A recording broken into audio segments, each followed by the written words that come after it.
അതല്ലെങ്കിൽ കേരളത്തിലെ പിണറായി വിജയനോടുള്ള വിരുദ്ധതയല്ല. ഒരു മനുഷ്യനെ തല്ലിക്കൊല്ലുന്ന വിധത്തിലേക്ക് നമ്മളുടെ കേരളത്തിലുള്ള CPM എന്ന് പറയുന്ന അല്ലെങ്കിൽ ഇടതുപക്ഷം LDF എന്ന് പറയുന്ന സംവിധാനത്തോടുള്ള എതിർപ്പ് നമ്മുടെ നാടിൻ്റെ അടിസ്ഥാന രാഷ്ട്രീയത്തോടുള്ള എതിർപ്പായിട്ട് മാറുന്നു. അതിന് വളരെ വലിയ ആക്സെപ്റ്റൻസ് ഉണ്ടാകുന്നു. പണം മുഴുവൻ കുറേ പേർ കട്ടെടുത്തുകൊണ്ട് പോവുകയാണ്. അവർ ഈ നാടിനൊന്നും ചെയ്യുന്നില്ല, കേരളം ജീവിക്കാൻ കൊള്ളാത്തൊരു നാടാണ് എന്ന് പറയുന്ന ഒരു അജണ്ട ഇങ്ങനെ നിരന്തരം പുഷ് ചെയ്തതിൻ്റെ ഭാഗമായിട്ട് നമ്മുടെ നാടിൻ്റെ അടിസ്ഥാനം, അതായത് ഇങ്ങനെ അയൽപക്കംകാരൻ നരകമാണ്, അപ്പുറത്തിരിക്കുന്നവൻ നരകമാണ് എന്നൊരു ചിന്ത മെല്ലെ നമ്മുടെ സെൻസിബിലിറ്റിയെ റീപ്ലേസ് ചെയ്തുകൊണ്ടിരിക്കുകയാണ്. ഇപ്പം നിങ്ങൾ നോക്കൂ, പാലക്കാട്ടെ കൊലപാതകത്തെക്കുറിച്ചൊക്കെ ഇപ്പോൾ ഏഷ്യാനെറ്റ് എത്ര വാർത്ത കൊടുത്തിട്ടുണ്ട്? 2 വാർത്ത കൊടുത്തിട്ടുണ്ടാവും. മനോരമ അല്ലെങ്കിൽ നമ്മൾ കൊടുക്കാതെ പോയ വാർത്തകളെക്കുറിച്ചാണ് നമ്മൾ ആകുലപ്പെടുന്നത്. പക്ഷേ ഇതിനെക്കുറിച്ച് 100 കണക്കിന് വാർത്തകൾ നിങ്ങളുടെ വാട്സപ്പിലുണ്ട്, ഇല്ലേ? ഉണ്ടെന്ന്. മാധ്യമങ്ങൾക്ക് എല്ലാ കാലത്തും അജണ്ടയുണ്ട്. പക്ഷെ ഇപ്പോൾ സംഭവിക്കുന്നത് എന്താണെന്ന് ചോദിച്ചിട്ടുണ്ടെങ്കിൽ, ഈ കേട്ടിരിക്കുന്ന ആൾക്കാരിൽ പലതരം രാഷ്ട്രീയക്കാരുണ്ടായിരിക്കും. പക്ഷേ എനിക്ക് തോന്നുന്നത് അതിഭീകരമായ ഒരു ഇടത് വിരുദ്ധത എല്ലാ മാധ്യമങ്ങൾ ഡെസ്കിലും സംഭവിക്കുന്നുണ്ട് എന്നുള്ളതാണ്. കേരളം ജീവിക്കാൻ കൊള്ളാത്തൊരു നാടാണ് എന്ന് പറഞ്ഞുറപ്പിക്കാനുള്ള വലിയ ശ്രമം ഈ നടന്ന കേരളത്തിലെ മാറ്റങ്ങളെ എല്ലാ രാഷ്ട്രീയ പാർട്ടിക്കാരും ചേർന്ന് ഉണ്ടാക്കിയ മാറ്റങ്ങളാണ് കേരളത്തിലുള്ളത്. ഇപ്പോൾ ഏറ്റവും അവസാനത്തെ ഈ അതിദാരിദ്ര്യ മുക്ത പരിപാടി കേരളത്തിലെ 1000-ഓളം പഞ്ചായത്തുകളിലെ 10,000-12,000 15,000 ഗ്രാമസഭകൾ ചേർന്നെടുത്ത തീരുമാനങ്ങളുടെ ഒരു ബാക്കിപത്രമാണ്. അതിലൊരു മുഖ്യമന്ത്രിയും ഒരു മന്ത്രിസഭയും അതിന് മേൽനോട്ടം കൊടുത്തു എന്നുള്ളതൊരു വസ്തുതയാണ്. പക്ഷേ ഇത് നടത്തിയെടുത്തത് കേരളത്തിലെ പഞ്ചായത്തുകളും മുനിസിപ്പാലിറ്റികളും കോർപ്പറേഷനുകളുമാണ്. അവിടുത്തെ ഗ്രാമസഭകളാണ് ഈ ബില്ലുകൾ പാസ്സാക്കുന്നത്. എങ്ങനെയാണ് നമ്മുടെ നാട്ടിലെ മാധ്യമങ്ങൾ അതിനെ കണ്ടത്? ഇത്ര ഭീകരമായിട്ടുള്ള ഒരു ഇടത് വിരുദ്ധതയുണ്ട്. ഈ ഇടത് വിരുദ്ധത എന്നുള്ളത് CPM വിരുദ്ധതയുടെ പ്രശ്നമല്ലത്. അതല്ലെങ്കിൽ കേരളത്തിലെ പിണറായി വിജയനോടുള്ള വിരുദ്ധതയല്ല. അയൽപക്കക്കാരൻ എൻ്റെ സഹോദരനാണ്, അയാൾ എൻ്റെ സഹോദരനാണെന്നും ഞാൻ അയാളുടെ കാവൽക്കാരനാണെന്നുള്ളതാണ് അടിസ്ഥാനപരമായിട്ട് ഇടത് ബോധ്യം. അതിൻ്റെ ആവശ്യമില്ല. ഞാൻ തീരുമാനിക്കുന്നതാണ് എൻ്റെ ഭാവി, എൻ്റെ ചിന്തയാണ് എൻ്റെ ഭാവി എന്ന് മറ്റോ അങ്ങനെയൊക്കെ പറഞ്ഞ് നമ്മൾ കേട്ടിട്ടില്ല. എൻ്റെ ചിന്തയാണ് എൻ്റെ ബോധ്യം, എൻ്റെ ഭാവി എന്നൊക്കെ പറഞ്ഞോളെ. ഇതാണ് ശരിയായ വലതുപക്ഷ ചിന്ത. ഈ ഇടതുപക്ഷ ചിന്തയാണ് ഇപ്പോൾ നേരത്തെ ശ്രീജിത്ത് പറയുന്നത്. ഏതോ ചസ്നാലയിൽ ഒരു ഖനിക്കിടയിൽ കുടുങ്ങിപ്പോയ മനുഷ്യരെ ഓർത്ത് കേരളത്തിലിരുന്ന് വിലപിക്കുന്ന കവിയും അയാളുടെ വാക്കുകൾ കേൾക്കുന്ന മനുഷ്യരും നമ്മുടെ നാട്ടിലൊരു 10-40 വർഷം മുമ്പ് നിറഞ്ഞിരുന്നു. ആ കാലം പോയിട്ട് നമ്മൾ ഇവിടെ വരുന്ന പുറത്തു നിന്ന് ആ ഖനിയുടെ നാട്ടിൽ നിന്ന് വരുന്നൊരു മനുഷ്യനെ തല്ലിക്കൊല്ലുന്ന വിധത്തിലേക്ക് നിങ്ങൾ നോക്കിയാൽ പത്രങ്ങൾ നിങ്ങൾ നോക്കിയാൽ അറിയാം. മറ്റുള്ള മനുഷ്യർ ഒരു സമൂഹം എന്ന നിലയ്ക്ക് മുന്നോട്ട് പോകുന്ന കാര്യങ്ങൾക്ക് തീരെ പ്രാധാന്യം കുറഞ്ഞ സ്ഥലമാണ് നമ്മുടെ മാധ്യമങ്ങൾ കൊടുക്കുക. ഒരു സമൂഹം എന്ന നിലയ്ക്ക് മുന്നോട്ട് പോകാൻ ആവശ്യമായിട്ടുള്ള കാര്യങ്ങളല്ല, വ്യക്തിഗതമായിട്ട് എത്രത്തോളം നേട്ടങ്ങൾ നമുക്കുണ്ടാക്കാൻ പറ്റുമെന്നുള്ളതിനെക്കുറിച്ച് നിരന്തരം ചിന്തിച്ചു കൊണ്ടിരിക്കുന്ന മാധ്യമങ്ങളാണ്. ആ ഒരൊറ്റ കമ്മ്യൂണിക്കേഷനാണ് പുറത്തേക്ക് വരുന്നത്. ഇപ്പോൾ പിന്നെ ഒരു സർക്കാർ പദ്ധതിയെയും നമ്മൾ കാണുമ്പം അത് എത്രത്തോളം മനുഷ്യർക്ക് ഗുണകരമാകുന്നു അതിനുള്ളൊരു ഫെയർ ആയിട്ടുള്ളൊരു ഓഡിറ്റ് അല്ല പലപ്പോഴും നമ്മൾ കാണുന്നത് അതൊരു ശരിക്കുള്ള അജണ്ട വെച്ചിട്ടുള്ള. ഇപ്പോൾ കഴിഞ്ഞ ദിവസം NHRMൻ്റെ പണം സംസ്ഥാനത്തിന് കുറയ്ക്കും എന്ന് കാണുമ്പം സംസ്ഥാനത്തെക്കുറിച്ച് സീരിയസ് ആയിട്ട് ഇതിനു മുമ്പേ പല മനുഷ്യരും സംസാരിച്ചിട്ടുണ്ട്. കേരളത്തിലെ ആശുപത്രികളിൽ വൻകിട, നമ്മുടെ നാട്ടിലെയോ ഇന്ത്യയിലെ പോലും അല്ല, വിദേശ കുത്തകകൾ, അതായത് പണം കൊണ്ട് വ്യാപാരം നടത്തുന്ന മനുഷ്യർ നമ്മുടെ നാട്ടിലെ ആശുപത്രികളുടെ മേൽ കുത്തക നേടിയെടുക്കുന്നു. പല ആശുപത്രികളും അങ്ങോട്ട് പോകുന്നുള്ള വാർത്തകൾ വന്നിട്ടുണ്ട്. NHRMനുള്ള പണം തടഞ്ഞു വെച്ചപ്പോൾ അതിനെക്കുറിച്ച് റെസ്പോൺസ് നമ്മൾ കാണുന്നില്ല. ഇതിൻ്റെ ബാക്ക്ഗ്രൗണ്ടിൽ വെച്ച് നമ്മൾ കാണാൻ വേണ്ടി പറ്റുന്നില്ല. അതായത് നമ്മളുടെ NHRMൽ പണം കുറഞ്ഞു പോയിട്ടുണ്ടെങ്കിൽ ശരിക്കും സംഭവിക്കുന്ന നമ്മളെപ്പോലെയുള്ള കേരളത്തിലെ ഏറ്റവും സാധാരണക്കാരായ മനുഷ്യരുടെ ആരോഗ്യത്തിൻ്റെ കാര്യത്തിൽ സംസ്ഥാന സർക്കാർ, ഏത് സർക്കാരായാലും അവർ നടത്തുന്ന ശ്രമം വളരെയധികം ദുർബലപ്പെടുമെന്നുള്ളതാണ്. നമ്മളിതിനെ കൂട്ടിക്കെട്ടി വായിക്കാൻ വേണ്ടി നമുക്ക് തയ്യാറാകുന്നില്ല. സർക്കാർ വിമർശനം നടത്തുന്ന ആൾക്കാർ പോലും അതിന് തയ്യാറാവുന്നില്ല എന്നുള്ളതാണ്. അതായത് ഈ കേരളത്തിലുള്ള CPM എന്ന് പറയുന്ന അല്ലെങ്കിൽ ഇടതുപക്ഷം LDF എന്ന് പറയുന്ന സംവിധാനത്തോടുള്ള എതിർപ്പ് നമ്മുടെ നാടിൻ്റെ അടിസ്ഥാന രാഷ്ട്രീയത്തോടുള്ള എതിർപ്പായിട്ട് മാറുന്നു. അതിന് വളരെ വലിയ ആക്സെപ്റ്റൻസ് ഉണ്ടാകുന്നു. അതിൻ്റെ കൂടെ പിന്നെ നമ്മൾ വാർത്തകളുടെ ഒരു പ്രശ്നമെന്നുള്ളത്, വാർത്തകൾക്ക് വസ്തുതകൾ വേണം. ആ വസ്തുതകൾ പലപ്പോഴും നമ്മൾ വെരിഫൈ ചെയ്യണം, അത് ക്രോസ് വെരിഫൈ ചെയ്യണം, അത് വസ്തുതയാണെന്ന് ഉറപ്പുവരുത്തണം. അതിൻ്റെ ഇടയ്ക്കൂടെ പറ്റിപ്പോകുന്ന അബദ്ധങ്ങളുണ്ടെങ്കിൽ അതിന് മാപ്പ് പറയണം എന്നൊക്കെയുള്ള വളരെ ക്ലാസിക്കലായിട്ടുള്ള അടിസ്ഥാനപരമായിട്ടുള്ള മാധ്യമ രീതികൾ നമ്മുടെ മാധ്യമങ്ങളിൽ നിന്നും ഇല്ലാണ്ടായിരിക്കുന്നു. അതിന് പകരം ഡെസ്ക് എന്ന് പറയുന്നത് എഡിറ്റർ എന്ന് പറയുന്നത് ഏറ്റവും ദുർബലമായ ഒരു തസ്തികയായിട്ട് മാറുന്നു. ഡെസ്ക് എന്ന് പറയുന്നത് അപ്രധാനമായിട്ട് മാറുന്നു. മാധ്യമങ്ങൾ പലപ്പോഴും മൈക്ക് ഓപ്പറേറ്ററുടെ പണി മോശമായതുകൊണ്ടല്ല, പക്ഷേ മാധ്യമത്തിൻ്റെ പണി വേറെ ആയതുകൊണ്ടാണ്. മാധ്യമങ്ങൾ പണി പലപ്പോഴും മൈക്ക് ഓപ്പറേറ്റർമാരുടേതാകുന്നു. അതിൻ്റെ പുറത്ത് യാതൊരു തരത്തിലുള്ള എഡിറ്റിങ്ങും ഇല്ലാതിരിക്കുന്നു. വസ്തുതകൾ അറിയാനുള്ള മനുഷ്യരുടെ അവകാശം പലപ്പോഴും ഇല്ലാതായി. അപ്പോൾ അത് ആളുകൾ വിചാരിക്കുകയാണ് ഇതുകൊണ്ട് പ്രത്യേകിച്ച് പ്രശ്നമൊന്നുമില്ല. NHRMൻ്റെ പൈസ കുറച്ച് കഴിഞ്ഞിട്ടുണ്ട്, അത് വീണ ജോർജിൻ്റെ പ്രശ്നമാണ്. അതല്ലെങ്കിൽ കേന്ദ്ര സർക്കാർ നമുക്ക് വായ്പ എടുക്കാനുള്ള പദ്ധതി ലിമിറ്റ് വീണ്ടും കുറച്ചാൽ നമുക്ക് ആകെ കൂടി വരുന്നത് എന്താണ്? അത്രയും കുറവ് പിന്നെ കടമേ നമ്മൾ എടുക്കുള്ളൂ, ഇതല്ലെങ്കിൽ ഈ പൈസ മുഴുവൻ ബാലഗോപാൽ വീട്ടിൽ കൊണ്ടുപോകുമെന്നുള്ളതാണ്. പക്ഷേ ഒരു സംസ്ഥാനം എന്ന നിലയ്ക്ക് നമ്മളുടെ കടമെടുപ്പിൻ്റെ റേഷ്യോ കുറഞ്ഞു വരികയാണെന്ന് നിങ്ങളൊന്ന് പറഞ്ഞു നോക്കിക്കുക. അത് സ്വീകരിക്കാൻ ആൾക്കാർക്ക് തയ്യാറല്ല. ഇത് മുഴുവൻ ഇവർ കടമെടുത്ത് മുടിപ്പിക്കുകയാണ്. ഇമാതിരിയുള്ള നാടിൻ്റെ രാഷ്ട്രീയവും ഈ സർക്കാരിൻ്റെ രാഷ്ട്രീയവും തമ്മിൽ മിക്സ് ചെയ്ത് അതിനെ ഒരുമിച്ചെതിർക്കുന്ന ഒരു മാധ്യമ രീതി നമ്മുടെ നാട്ടിലിപ്പോൾ ഉണ്ട്. അതുകൊണ്ട് വലിയ വിഷയങ്ങൾ, പ്രധാനപ്പെട്ട വിഷയങ്ങൾ, അടിസ്ഥാനപരമായ വിഷയങ്ങൾ അതിൻ്റെ ഗൗരവത്തോടു കൂടി കാണാൻ സാധിക്കാതെ വരുന്നു. അതിനു പകരം സാധാരണഗതിയിൽ പ്രാധാന്യം കിട്ടാത്ത വാർത്തകൾ. ഇപ്പം തിരുവനന്തപുരത്ത് സർക്കാർ മെഡിക്കൽ കോളേജിലെ ഒരു ഡിപ്പാർട്ട്മെൻറ്റിലെ ഒരു യന്ത്രം കേടായപ്പോൾ കേരളത്തിലെ ഏറ്റവും വലിയ പത്രത്തിൻ്റെ എല്ലാ വിഷയത്തിൻ്റെയും ലീഡ് വാർത്തയായിട്ട് മാറുന്നു. നമ്മളീ പറയുന്ന പാലക്കാട്ടെ കൊലപാതകം അങ്ങനെ വരുന്നില്ല, അല്ലെ അതിന് ഫോളോ അപ്പ് ഉണ്ടാകുന്നില്ല. ഈ വാർത്തകൾ വരും. അതായത് ഒരു മെഡിക്കൽ കോളേജിൽ ഒരു എക്യുപ്മെൻറ്റ് കേടായിട്ടുണ്ടെങ്കിൽ വാർത്ത വരും. പക്ഷേ അത് പ്രാദേശിക പത്രത്തിൽ പ്രാദേശിക ഭരണാധികാരികൾ കാണത്തക്ക വിധത്തിൽ അതിന് പരിഹാരം ഉണ്ടാകണം. അങ്ങനെ വാർത്ത വരും. അതല്ലാതെ ഈ പത്രത്തിൻ്റെ കോയമ്പത്തൂരും ഡൽഹിയിലും ദുബായിലുമുള്ള പത്രത്തിൽ വാർത്ത വരില്ല. ആ വാർത്ത വരണമെന്നുണ്ടെങ്കിൽ അതിൻ്റെ പുറകിലൊരു അജണ്ടയുണ്ട്. ആ അജണ്ട എന്നുള്ളത് നമ്മുടെ നാടിനെ മുമ്പോട്ട് കൊണ്ടുപോകാനുള്ള അജണ്ടയല്ല. അത് പക്ഷേ നമ്മൾക്ക് മനസ്സിലാകുന്നില്ല. കാരണം ഇത് മുഴുവൻ ഈ പണം മുഴുവൻ കുറേ പേർ കട്ടെടുത്തുകൊണ്ട് പോവുകയാണ്. അവർ ഈ നാടിനൊന്നും ചെയ്യുന്നില്ല, കേരളം ജീവിക്കാൻ കൊള്ളാത്തൊരു നാടാണ് എന്ന് പറയുന്ന ഒരു അജണ്ട ഇങ്ങനെ നിരന്തരം പുഷ് ചെയ്തതിൻ്റെ ഭാഗമായിട്ട് നമ്മുടെ നാടിൻ്റെ അടിസ്ഥാനം, അതായത് ഇങ്ങനെ അയൽപക്കംകാരൻ നരകമാണ്, അപ്പുറത്തിരിക്കുന്നവൻ നരകമാണ് എന്നൊരു ചിന്ത മെല്ലെ നമ്മുടെ സെൻസിബിലിറ്റിയെ റീപ്ലേസ് ചെയ്തുകൊണ്ടിരിക്കുകയാണ്. നമ്മൾ ഭയപ്പെടേണ്ട ഒരവസ്ഥ, നമ്മൾ കൊല്ലപ്പെടുകയോ ചെയ്യുന്ന ഒരവസ്ഥ, അതൊരു സുഖകരമായൊരു കാര്യമല്ല. നമ്മുടെ മക്കൾ അവർ കൊല്ലപ്പെടാൻ നമുക്ക് താല്പര്യമില്ല, അവർ കൊലപാതകികളാകാനും നമുക്ക് താല്പര്യമില്ല. നമ്മൾ അങ്ങനെ ഒരു ജനറേഷനെ അല്ല സൃഷ്ടിക്കേണ്ടത്. കേരളം ഇത്രയധികം മുമ്പോട്ട് പോയൊരു സമൂഹം എന്ന നിലയ്ക്ക് നമ്മൾ സൃഷ്ടിക്കേണ്ടത് മെച്ചപ്പെട്ട മനുഷ്യരെയാണ്. ആ മെച്ചപ്പെട്ട മനുഷ്യരെ സൃഷ്ടിക്കുന്നതിന് പകരം മാധ്യമങ്ങളുടെ അജണ്ട വലതുപക്ഷ അജണ്ടയാവുകയും നമ്മൾ കൊലപാതകികളോ കൊലപാതകത്തിന് കൂട്ടുനിൽക്കുന്നവരോ ചിലപ്പോൾ കൊല്ലപ്പെടുന്നവരോ ആകുന്ന ഒരവസ്ഥയിലേക്ക് നമ്മൾ എത്തിപ്പെടും. അത് അറസ്റ്റ് ചെയ്യുക എന്നുള്ളത്, അത് ഈ പ്രവണത ഇവിടെ വെച്ച് നിർത്തുക എന്നുള്ളതിൽ ഏറ്റവും മുൻകൈ എടുക്കേണ്ട ആളുകൾ മാധ്യമങ്ങൾ തന്നെയാണ്. പക്ഷെ അവരത് എത്രത്തോളം എടുക്കുമെന്നുള്ള കാര്യത്തിൽ എനിക്ക് വലിയ പ്രതീക്ഷയൊന്നും ഇപ്പോഴത്തെ അവസ്ഥയിലില്ല. ഇപ്പം നിങ്ങൾ നോക്കൂ, പാലക്കാട്ടെ കൊലപാതകത്തെക്കുറിച്ച് ഇപ്പോൾ ഏഷ്യാനെറ്റ് എത്ര വാർത്ത കൊടുത്തിട്ടുണ്ട്? 2 വാർത്ത കൊടുത്തിട്ടുണ്ടാവും. മനോരമ, അല്ലെങ്കിൽ നമ്മൾ കൊടുക്കാതെ പോയ വാർത്തകളെക്കുറിച്ചാണ് നമ്മൾ ആകുലപ്പെടുന്നത്. പക്ഷേ ഇതിനെക്കുറിച്ച് 100 കണക്കിന് വാർത്തകൾ നിങ്ങളുടെ വാട്സപ്പിലുണ്ട്, ഇല്ലേ?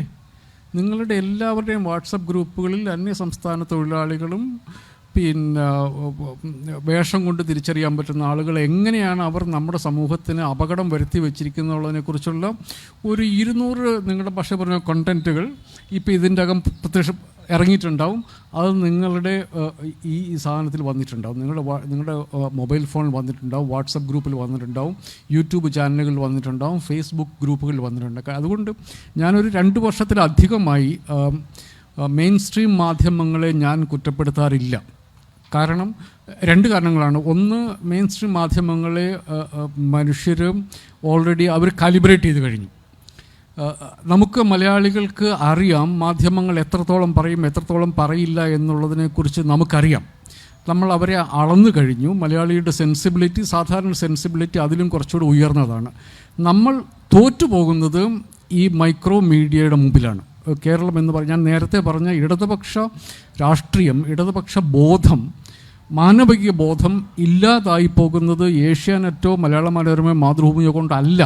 നമ്മളുടെ ഈ ബോധത്തിൻ്റെ ഇടതുപക്ഷ രാഷ്ട്രീയത്തിൻ്റെ അടിമാന്തിക്കൊണ്ടിരിക്കുന്ന തുരപ്പനെലികൾ ഈ കൊച്ചു മാധ്യമങ്ങളാണ്. അതായത് സോഷ്യൽ മീഡിയയിൽ നിങ്ങൾക്ക് എതിരഭിപ്രായമില്ലാത്ത വിധത്തിൽ മലയാള മനോരമയ്ക്ക് ഒരു വാർത്ത ഇട്ട് കഴിഞ്ഞാൽ ഒന്നെങ്കിൽ നമുക്കറിയാം അത് എന്തുകൊണ്ടാണ് ആ വാർത്ത വരുന്നതെന്നറിയാം, നമുക്കറിയാം അത് അസസ് ചെയ്യാൻ വേണ്ടിയിട്ട്. പക്ഷേ മറ്റു വാർത്തകൾ വരുന്നതിന് അറിയാൻ പറ്റാത്ത മനുഷ്യരാണ് കേരളത്തിൽ നിറഞ്ഞുകൊണ്ടിരിക്കുന്നത്. ഈ ചരിത്രബോധമില്ലായ്മയിൽ നിന്നും ഈ നിങ്ങൾ മനുഷ്യനായിട്ട് ചിന്തിക്കണം എന്ന് അവർക്ക് പറയാനുള്ള കണ്ടൻറ്റുകൾ ഇല്ലാതാവുന്നു. പകരം നിങ്ങൾ ഈ പുറത്തു നിന്ന് വരുന്ന മനുഷ്യൻ ഈ വീട്ടിൽ സ്വന്തം വീട്ടിൽ 2-3 പേര് പുറത്തുള്ള ആളുകൾ, ജോലി ചെയ്യുന്ന ആളുകളല്ല, അവരുടെ വരുമാനം കൊണ്ട് ജീവിക്കുന്ന ആളുകളാണ് ഈ പുറത്തു നിന്ന് വന്ന് ഇവിടെ ജോലി ചെയ്യുന്ന ആൾക്കാരെല്ലാം അപകടമാണ് എന്ന് പറയുന്നത്. ഈ ഷാഹിന് നേരത്തെ പറഞ്ഞ പോലെ ഒരു ക്രിമിനൽ കുറ്റം 2 കൊലപാതകങ്ങൾ നടന്ന് ഒന്നിൽ ഒരു ഇപ്പം നേരത്തെ പറഞ്ഞ പോലെ പുറത്തുനിന്ന് വന്ന ഒരാൾ ഒന്നിലൊരു മലയാളിയാണെങ്കിൽ പെട്ടെന്ന് ഫോക്കസ് മുഴുവൻ ഈ മറ്റേ തൊഴിലാളിയിലേക്ക് പോകുന്ന തരത്തിലുള്ള അത് മാധ്യമങ്ങളിൽ ഇരിക്കുന്നവരുടെ പോലും തല തിന്നുന്ന തരത്തിൽ ഈ കൊച്ചു മാധ്യമങ്ങൾ വരാറുണ്ട്. അതുകൊണ്ട് ഞാനൊരു കുറച്ച് കാലമായിട്ട് എൻ്റെ ഫോക്കസ് മുഴുവൻ ഞാൻ സംസാരിച്ചു കൊണ്ടിരിക്കുന്നത് മുഴുവൻ ഈ കൊച്ചു മാധ്യമങ്ങളെക്കുറിച്ചാണ്.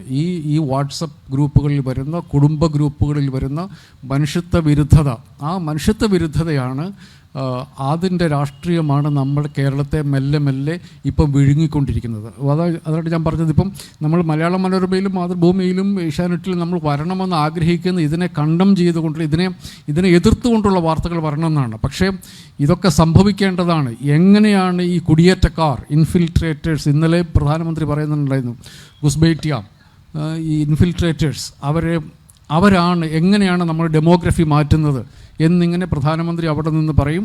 അതിൻ്റെ ആയിരക്കണക്കിന് കൊച്ചു വേർഷനുകൾ നമ്മളുടെ വാട്സാപ്പ് ഗ്രൂപ്പിലേക്ക് വരും. എങ്ങനെയാണ് നുഴഞ്ഞു കയറ്റക്കാർ വരുന്നത്, എങ്ങനെയാണ് അന്യ സംസ്ഥാന തൊഴിലാളികൾ വരുന്നത്, അവർ നമ്മുടെ സംസ്കാരത്തെ ഇല്ലാതാക്കുന്നത്.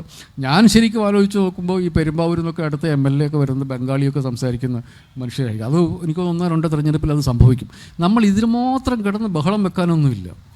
ബ്രിട്ടനിൽ പോയി കഴിഞ്ഞിട്ടുണ്ടെങ്കിൽ കോമൺവെൽത്ത് രാജ്യം ഇന്ത്യയിൽ നിന്ന് ബ്രിട്ടനിൽ പോകുന്ന ആൾക്ക് അവിടെ 6 മാസം താമസമുണ്ട് അവിടെ പാർലമെൻറ്റ് തെരഞ്ഞെടുപ്പിൽ വോട്ട് ചെയ്യുക.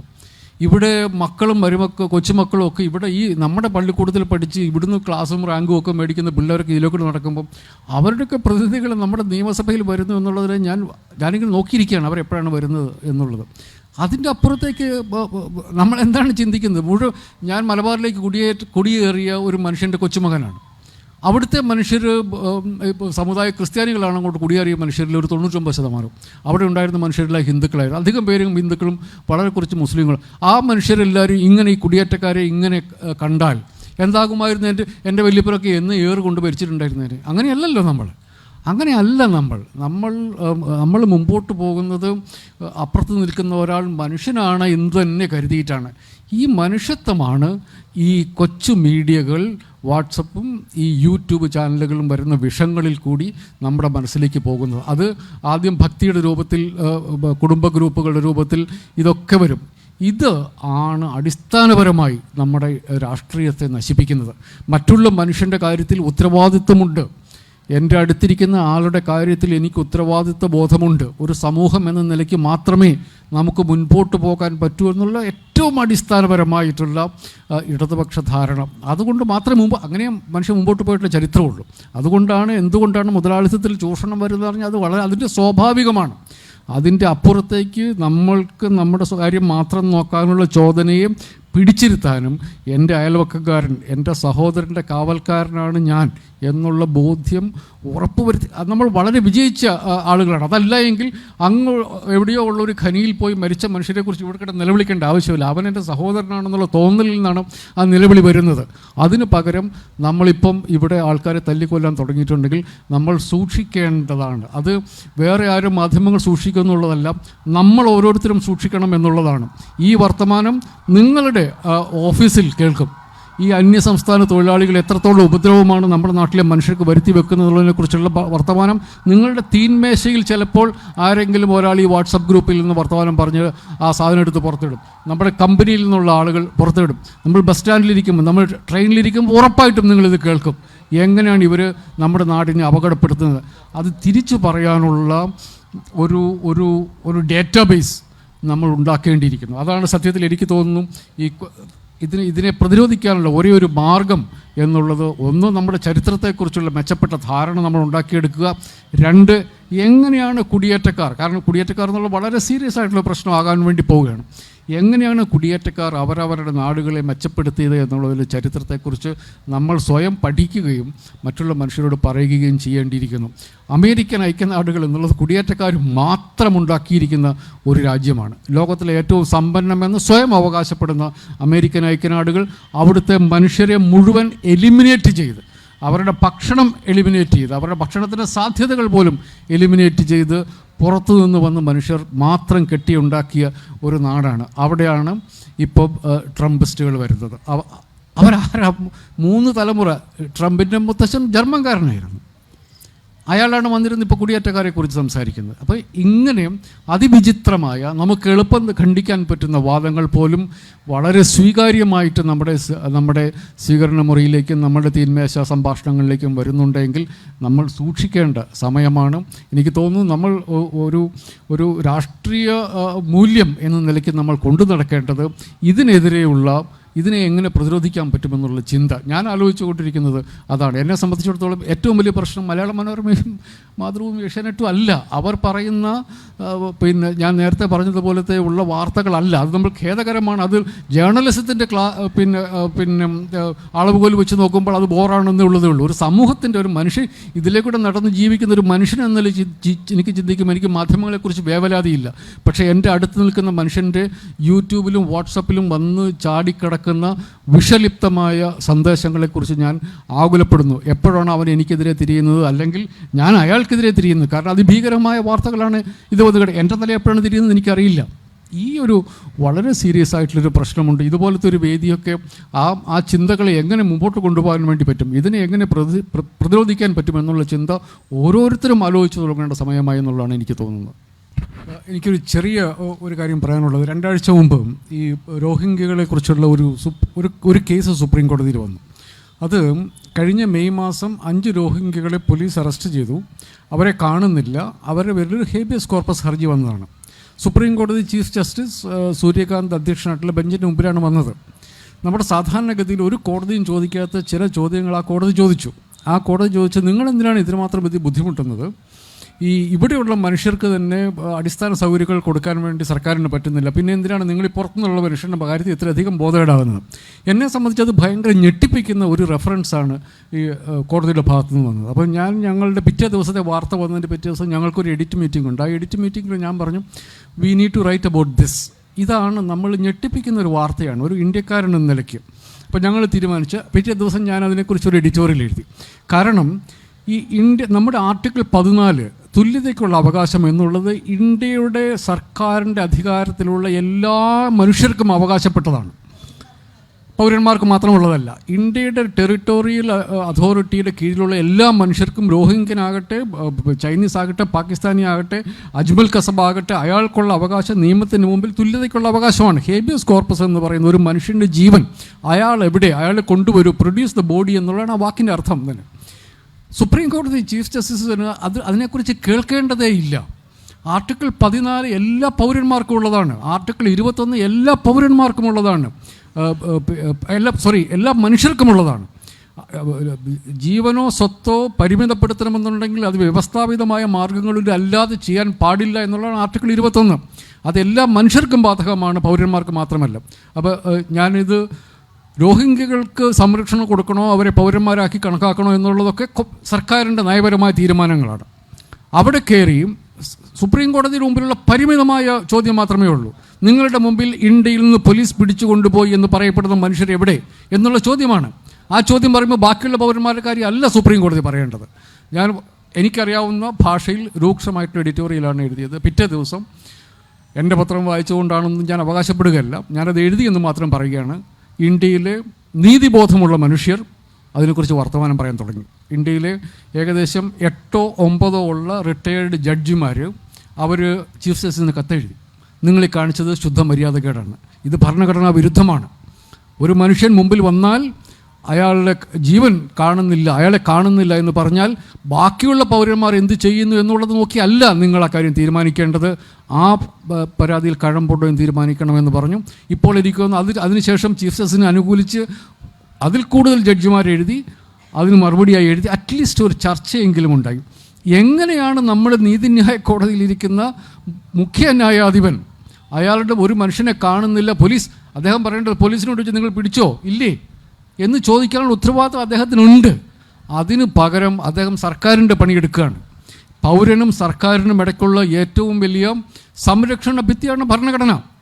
ആ ഭരണഘടന അനുസരിച്ച് പൗരൻ്റെ ഒപ്പം നിൽക്കാനുള്ള ഉത്തരവാദിത്തമുള്ള, അതിനുള്ള അധികാരമുള്ള സുപ്രീം കോടതി സർക്കാരിൻ്റെ ഭാഗത്ത് നിൽക്കുന്നു. ഒരു ചർച്ചയെങ്കിലും ഉണ്ടാക്കാൻ വേണ്ടി പറ്റിയ എന്നുള്ളതാണ്. നമ്മൾ ഈ പാലക്കാട്ടുണ്ടായതിൻ്റെ റൂട്ട് കിടക്കുന്നത് സത്യത്തിൽ ഈ മാതിരിയുള്ള സുപ്രീം കോടതി പരാമർശങ്ങളിലാണ്. ഞങ്ങൾക്ക് അവരുടെ പേരിൽ ബാധ്യതയില്ല. ഇപ്പം പാലക്കാട്ട് വന്ന് കൊല്ലപ്പെട്ടത് ഞങ്ങൾക്ക് കേരള പോലീസിന് അതിൽ ബാധ്യതയില്ല എന്ന് പറയാൻ പറ്റുമോ? അതെന്തൊരു തോന്നിയവാസമാണ്. ഇങ്ങനെയാണ് നമ്മുടെ ഭരണഘടനയുടെ മൂല്യങ്ങൾ അട്ടിമറിക്കുന്നത്. വളരെ കാഷ്വലായി സുപ്രീം കോടതി ചീഫ് ജസ്റ്റിസ് ചോദിക്കുകയാണ്, ഇവരുടെ കാര്യത്തിൽ നമ്മൾക്ക് എന്താണ് ആകുലത, ഇവിടെയുള്ള പൗരന്മാരുടെ കാര്യം നോക്കണ്ടതെന്ന് ചോദിച്ചാൽ അത് നമ്മുടെ പോലീസ് സ്റ്റേഷനിലിരിക്കുന്ന അല്ലെങ്കിൽ 2ാം ക്ലാസ് മജിസ്ട്രേറ്റിൻ്റെ മുമ്പിൽ വരുന്ന അവർ വരെ ഇതിൻ്റെ പുറത്താണ് പോവുക. നമ്മൾ അംഗീകരിക്കാൻ പറ്റാത്ത പ്രവണതകൾ താഴെ തുടങ്ങി മുകളിൽ വരെ ഉണ്ട് എന്നുള്ള കാര്യം മാത്രം നമ്മൾ ഓർത്തിരിക്കണം.